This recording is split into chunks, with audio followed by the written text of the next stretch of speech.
Nahuli kam ng kanya mismong ikinabit na CCTV ang pagnanakaw ng isang lalaki sa Maynila. Ang tinangay, tangke ng LPG. Nakatutok si Jomer Apresto. Dahan-dahang ibinababa ng lalaking yan ang kawali na nakapatong sa isang LPG sa loob ng isang bahay sa Tondo, Maynila nitong Huwebes ng hating gabi. Maya-maya, tuluyang tinangay ng lalaki ang LPG tank at mabilis na bumaba. Ayon sa biktima, nasanay na sila na hindi naglalak ng gate ng bahay dahil marami ang nakatira sa kanila. Umaga na raw nang malaman ng kanyang ate na nawawala ang kanilang LPG. May pasok yung anak niya.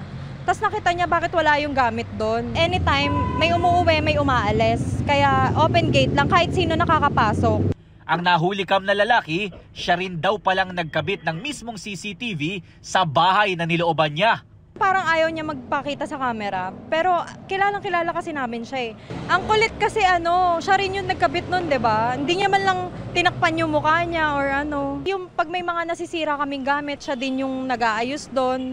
Ayon sa barangay, residente nila ang sospek na ilang beses nang inireklamo dahil sa pagnanakaw umano. Isang insidente pa raw ng panunutok ng kutsilyo sa isang menor de edad ang kinasangkutan ng lalaki sa isang tindahan sa kabilang barangay.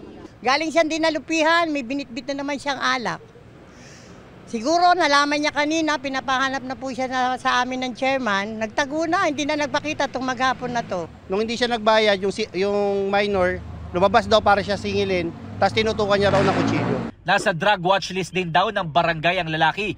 Maghahain ng formal complaint ang biktima ngayong araw sa Manila Police District para mahuli ang lalaki. Para sa GMA Integrated News, Jomer Apresto, nakatutok 24 oras.